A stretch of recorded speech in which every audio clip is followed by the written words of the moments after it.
Hello everyone, welcome to Sensia ब्रेनरी।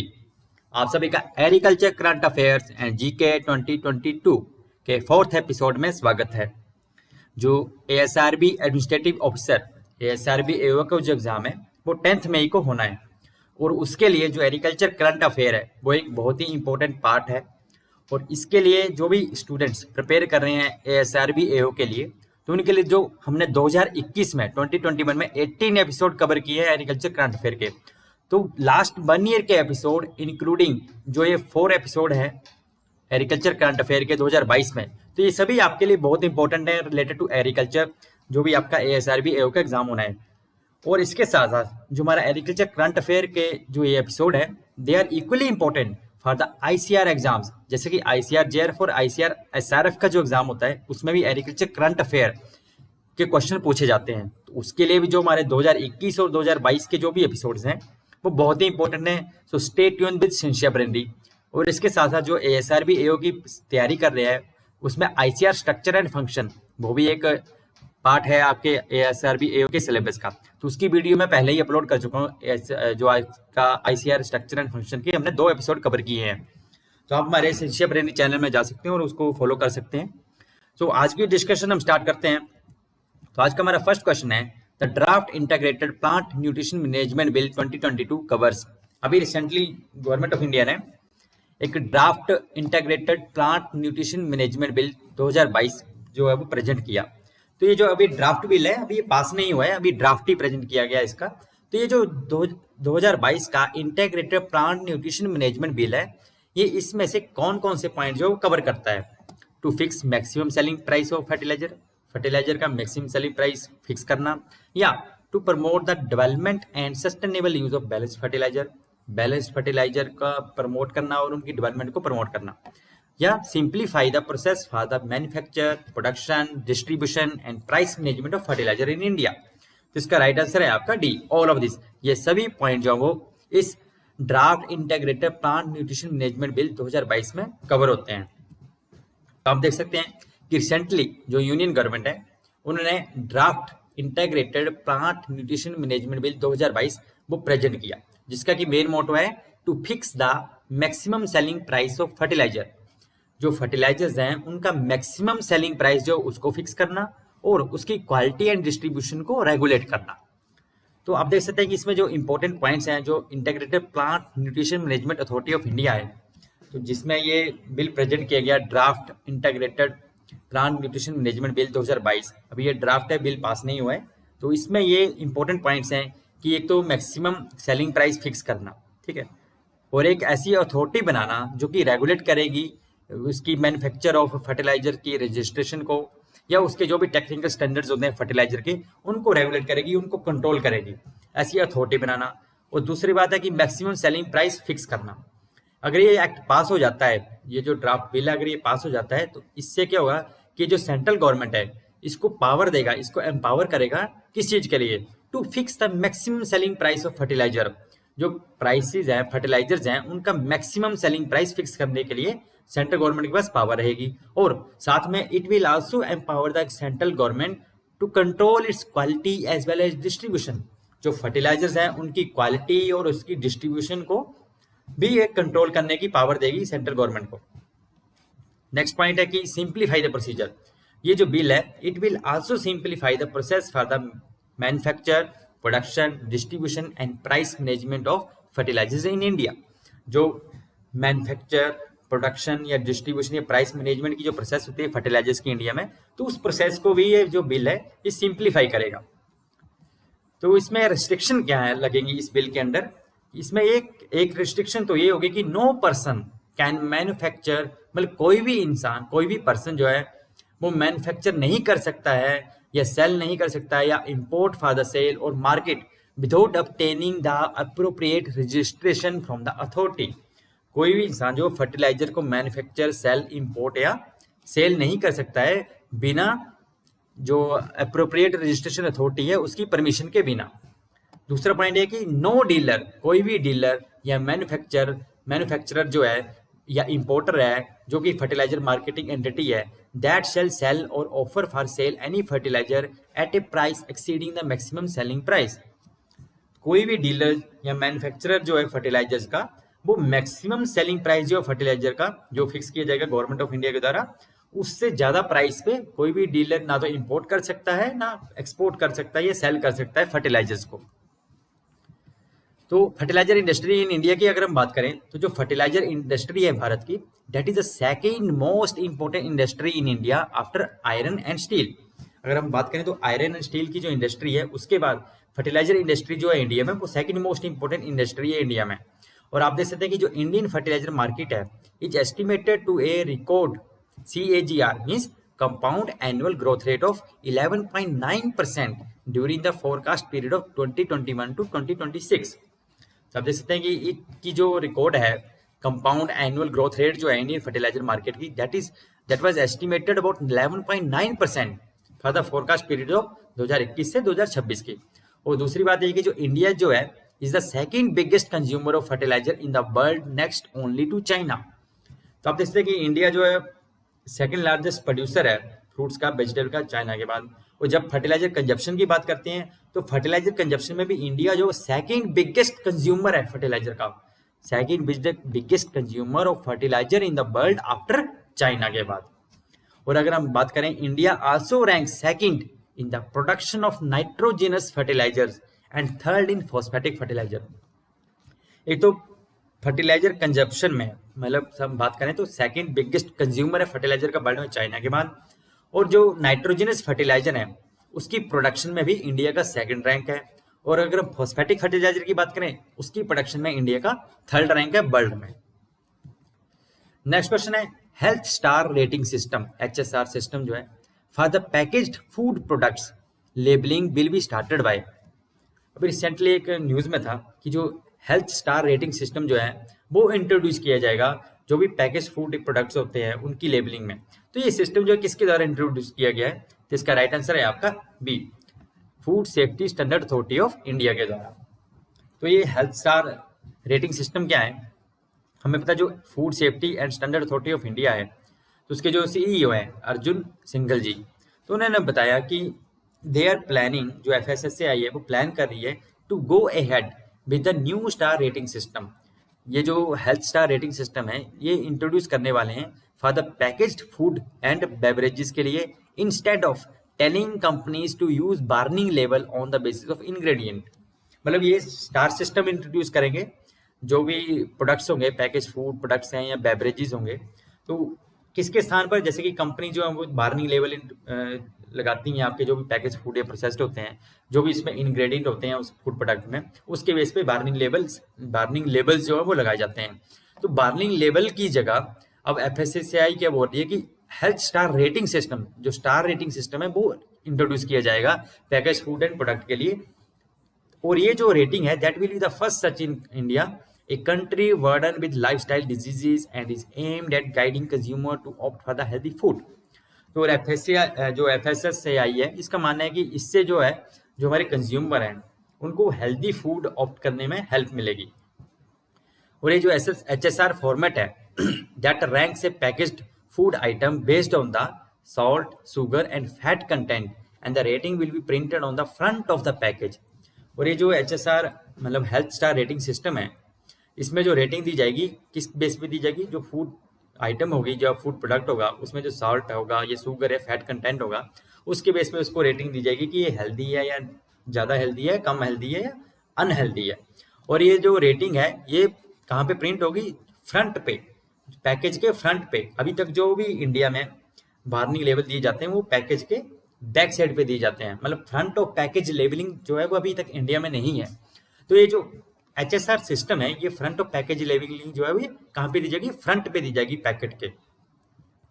अब देख सकते हैं कि जो स्टडी जो है ये जो स्टडी है endorsed by for the HSR format, जो स्टडी की गई थी जो Indian Institute of Management Ahmedabad है उनके द्वारा एक स्टडी की गई थी और स्टडी ने एंडोर्स किया है इसको, मतलब कंसेंट दिया है जो HSR फॉर्मेट है हेल्थ स्टार रेटिंग सिस्टम है as the best suited to Indians in helping to choose healthier package food items. तो ये जो HSR सिस्टम है इसको एंडोर्स किया गया है, जो स्टडी की गई स्मॉल स्केल पे, कि ये जो सिस्टम है बहुत ही सूटेबल है इंडियंस के लिए एक हेल्दी पैकेज फूड चूज करने के लिए, क्योंकि इसमें क्या होगा जो पॉलिसी होगी, इसमें फ्रंट ऑफ पैकेज लेबलिंग होगी, मतलब पैकेज के फ्रंट पोर्शन पे उसको HSR सिस्टम को इंट्रोड्यूस किया जाएगा, उसको पैक किया जाएगा, मतलब उसमें बताया जाएगा कि स्टार सिस्टम जो फ्रंट पे लगाया जाएगा कि ये हेल्दी है अनहेल्दी है फूड जो है। तो फ्रंट ऑफ पैकेज लेबलिंग जो है वो होगी इसमें। तो FSSAI की बात करें तो food safety standard authority of India जो है ये ministry of health and family welfare के अंडर काम करता है। और इसने अभी जो Indian Institute of Management Ahmedabad है इनको डायरेक्ट किया है कि एक लार्ज स्केल सर्वे किया जाए और जो भी front of package labelling models हैं उनको एनालाइज किया जाए। वर्ल्ड में जितने भी front of package labelling model हैं उनको एनालाइज किया जाए और जो कि इंडियन कंज्यूमर के लिए जो कौन सा मॉडल जो वो ज़्यादा सूटेबल रहेगा। तो आप देख सकते हैं कि इंडिया में अभी तक क्या होता है, जैसे ये मैंने बताया कि बैक ऑफ पैकेज जो है वो यूज किया जाता है। मतलब जो पैकेट होता है, फूड पैकेट होता है, उसके बैक पोर्शन पे जो है वो न्यूट्रिएंट इन्फॉर्मेशन दी जाती है। बट ये जो HSR सिस्टम है इससे क्या होगी, जो फ्रंट ऑफ पैकेज लेबलिंग जो है वो इंट्रोड्यूस किया जाएगा। अभी अगर हम बात करें करंट प्रेजेंटली जो UK हो गया, चिली हो गया, मैक्सिको, न्यूजीलैंड एंड ऑस्ट्रेलिया वो यूज करते हैं फ्रंट ऑफ पैकेज लेबलिंग। तो इसके लिए हालांकि कुछ ग्रुप्स हैं उनके द्वारा ऑब्जेक्शंस भी रेज की गई हैं कि ये जो है उनके कहना है कि ये जो सिस्टम है HSR सिस्टम ये इतना हेल्प नहीं करेगा कंज्यूमर को हेल्दी फूड चूज करने में। और हालांकि इसमें डिफरेंट प्रोस एंड कॉन्स हैं, डिफरेंट ऑब्जेक्शंस भी हैं। अभी देखते हैं कि ये भी अभी ड्राफ्ट ही है, तभी ये पास हो पाता है ये पूरा जो सिस्टम है HSR सिस्टम कि नहीं हो पाता है। तो उसकी हालांकि ये हो ही जाएगा HSR सिस्टम जो है। And next is which statement is true with मेरी पॉलिसी मेरे हाथ कैंपेन। जो मेरी पॉलिसी मेरे हाथ कैंपेन स्टार्ट की गई है रिसेंटली, तो इसमें से कौन सी स्टेटमेंट जो है इस पॉलिसी से, जो मेरी पॉलिसी मेरे हाथ कैंपेन है इससे रिलेटेड ट्रू है। ये जो मेरी पॉलिसी मेरे हाथ कैंपेन है, एक तो ये कि it was launched by ministry of agriculture and farmer welfare, या it is a doorstep distribution drive to deliver the crop insurance policies to the farmers, या it is under the Pradhan Mantri Fasal Bima योजना, या all of above. तो जो मेरी policy मेरे हाथ campaign है इससे रिलेटेड ये सभी स्टेटमेंट जो है वो ट्रू हैं। तो इसका राइट आंसर हो जाएगा आपका डी, ऑल ऑफ अबव। ये जो मेरी पॉलिसी मेरे हाथ कैंपेन है ये ministry of agriculture and farmer welfare के द्वारा लॉन्च की गई है, और ये जो एक डोर स्टेप डिस्ट्रीब्यूशन सिस्टम है जिसमें कि क्रॉप इंश्योरेंस पॉलिसी जो है वो फार्मर को उनके डोर स्टेप पे डिलीवर की जाएंगी। और ये जो कैंपेन है ये पार्ट है किसका, प्रधानमंत्री फसल बीमा योजना का। आप देख सकते हैं कि इस कैंपेन का जो मेन एम क्या है कि to ensure all the farmers, ये एंश्योर करना है कि जितने भी फार्मर हैं वो अवेयर है with all the information related to their policies, land record या process of claim and grievance redressal under the Pradhan Mantri Fasal Bima Yojana, right. अब नेक्स्ट क्वेश्चन है FAO food and agricultural organisation जो है उसका जो फूड प्राइस इंडेक्स होता है, तो FAO food price index averaged at dash points in the March 2022 up -% from the February। जो FAO का फूड प्राइस इंडेक्स है उसका एवरेज कितने पॉइंट पे रहा मार्च मंथ में 2022 में, और कितने % ये अप था लास्ट मंथ से, फेब मंथ से। तो इसका राइट आंसर है आपका ए। जो FAO का फूड प्राइस इंडेक्स था वो मार्च मंथ में कितना एवरेज पॉइंट पे रहा, 159.3 पॉइंट्स पे रहा मार्च मंथ में, जो कि 12.6% ज्यादा था as compare to Feb month. तो आप देख सकते हैं कि जो world food commodity prices they made a significant leap in the March to reach their highest level ever due to war in the Black Sea region। अभी आप देख सकते हैं कि जो रशिया एंड यूक्रेन की वॉर हो रही है, तो हम कह सकते हैं that is a war near the Black Sea region. Okay, that is a war near the Black Sea region. तो उस वॉर की वजह से जो रशिया यूक्रेन का कन्फ्लिक्ट है उसकी वजह से क्या हो रहा है कि जो वर्ल्ड फूड प्राइस, जो वर्ल्ड कमोडिटी का प्राइसेस है, वर्ल्ड फूड कमोडिटी जो प्राइसेस है वो बहुत ही ज्यादा उसका प्राइस बढ़ रहा है। तो उसी में देखा गया कि जो मार्च मंथ में जो वर्ल्ड फूड कमोडिटी प्राइसेस था वो पहुंच गया eight there highest level ever, right. और इसमें देख सकते हैं कि जो FAO फूड प्राइस इंडेक्स था वो कितना एवरेज पॉइंट पे रहा, 159.3 पॉइंट पे रहा मार्च में, जो कि 12.6% ज्यादा था फेब मंथ से, राइट। और ये इंडेक्स क्या करता है, ये इंडेक्स ट्रैक करता है monthly changes in the international prices of A basket of commodity commonly traded food commodities. जो FAO फूड प्राइस इंडेक्स है ये क्या करता है, ये मंथली चेंजेस जो होते हैं उनको ट्रैक करता है in the international prices of A basket of commodity commonly traded food commodities. जो कॉमनली ट्रेडेड फूड कमोडिटीज हैं उनमें क्या क्या मंथली चेंजेस आते हैं उनके प्राइसेस में इंटरनेशनल लेवल पे, उसको ट्रैक करता है जो ये एफएओ फूड प्राइस इंडेक्स है। आप इसमें देख सकते हैं कि जो एफएओ फूड प्राइस इंडेक्स है ये होता क्या है, actually this is a measure of monthly change in international prices of A basket of food commodities.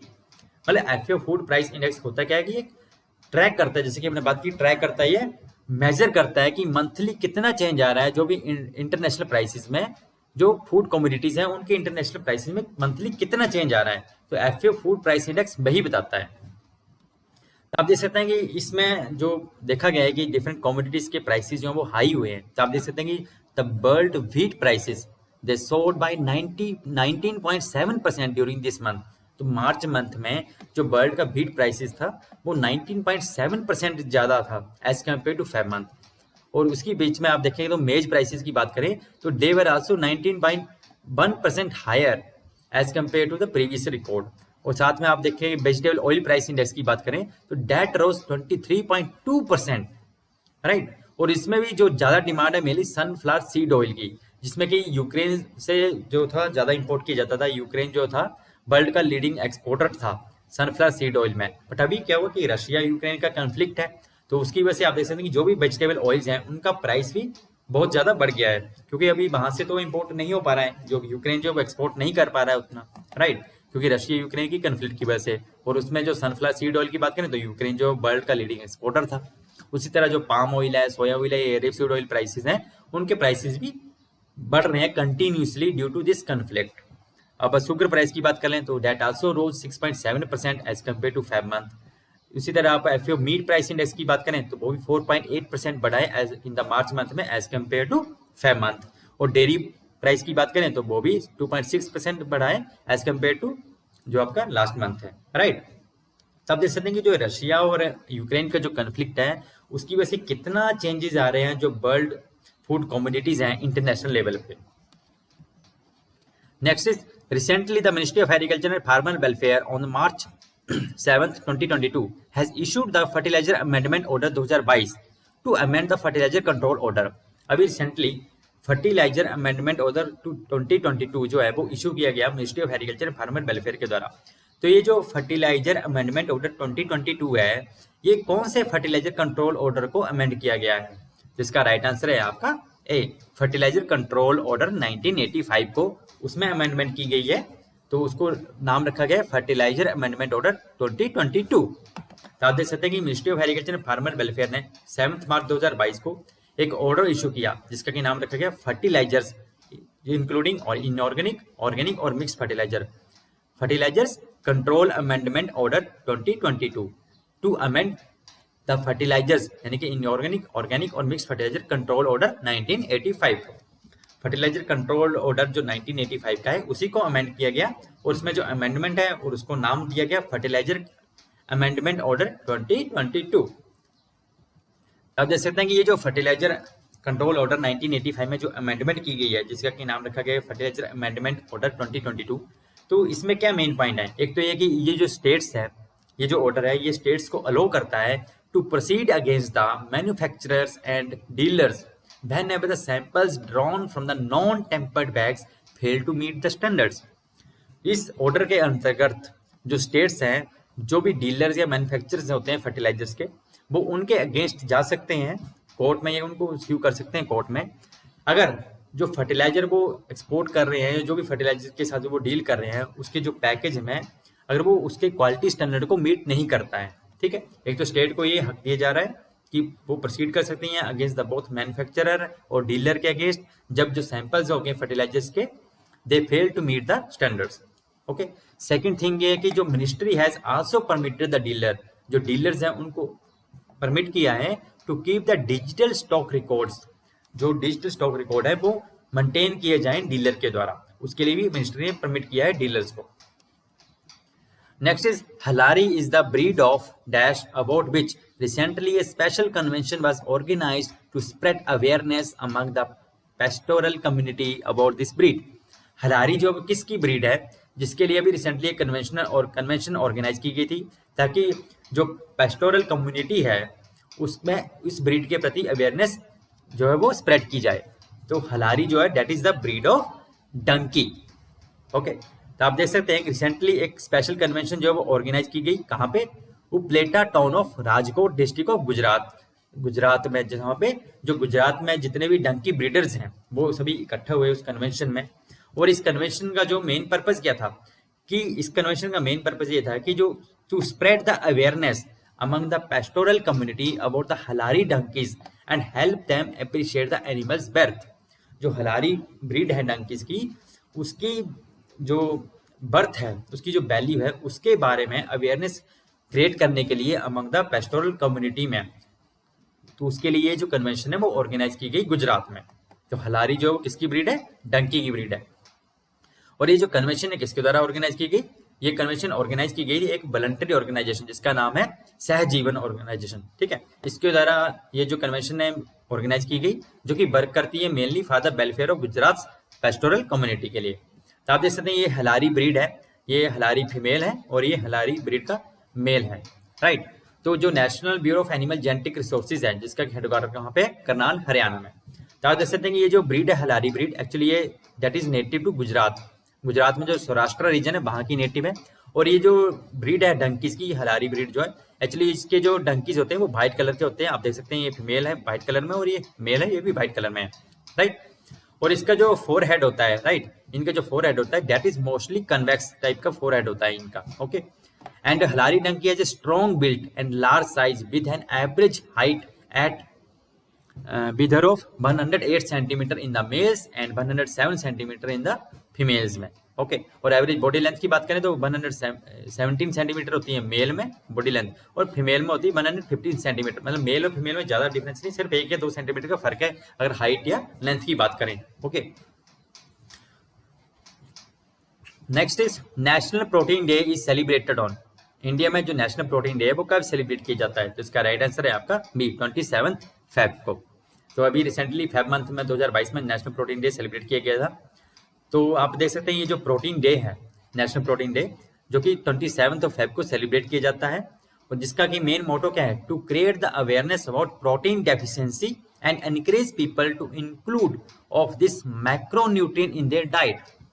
इसका मेन मकसद यही है, जो नेशनल प्रोटीन डे है 27 फेब को सेलिब्रेट किया जाता है, लोगों के बीच में अवेयरनेस क्रिएट करना कि प्रोटीन डेफिशिएंसी से क्या नुकसान हो सकते हैं, और अपनी डाइट में ये जो प्रोटीन फूड है, प्रोटीन फूड जो है उनको इंक्लूड किया जाए अपनी डेली डाइट में। तो जो प्रोटीन डे है, अभी जो 2022 का प्रोटीन डे था वो कौन सा नेशनल प्रोटीन डे था, वो 3rd प्रोटीन डे था 2022 में जो था। ठीक है, और 2022 का जो नेशनल प्रोटीन डे है उसका थीम क्या था, फूड फ्यूचरिज्म। ओके, उसका थीम है food futurism. Next is Pusa 1641, Pusa 1641 जो है ये किसकी वैरायटी है, जिसका राइट आंसर है आपका बी, ये जो है मूंग बीन की वैरायटी है, राइट। तो मूंग बीन जो होता है, जो बोटैनिकली इसको हम कहते हैं बिगना रेडिएटा, और ये जो वैरायटी है पूसा 1641 1641, ये जो वैरायटी है सूटेबल है समर सीजन के लिए। अगर इसकी एवरेज सीड यील्ड की बात करें तो 1.3 टन पर हेक्टेयर इसकी सीड यील्ड है। तो मेच्योरिटी की बात करें तो ये 62 to 64 डेज में मेच्योर हो जाती है। और ये जो वैरायटी है ये रेजिस्टेंट है किसके लिए, मूंग बीन येलो मोजैक वायरस के लिए भी रेजिस्टेंस है। ओके, और इसमें जो इंसेक्ट पेस्ट है उनका भी लो इंसिडेंस होता है। पर्टिकुलरली ये moong bean yellow mosaic virus के लिए रेजिस्टेंट वैरायटी है पूसा 1641 मूंग बीन की, right. Next is recently developed nano particle based biodegradable carbonoid metabolite bio DCM is used for.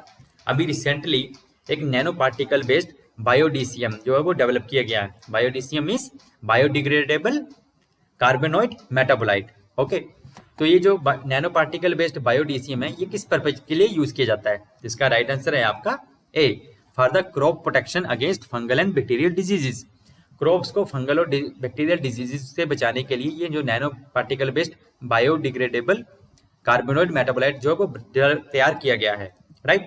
तो आप देख सकते हैं जो रिसर्चर्स हैं Indian Institute of technology Kanpur, IIT Kanpur के जो रिसर्चर्स हैं उन्होंने ये नैनो पार्टिकल बेस्ड बायोडीसीएम जो है वो डेवलप किया गया है। ठीक है, they have created a biodegradable nano particle that can be use, जो कि यूज किया जाता है as an alternative to the chemical based insecticide.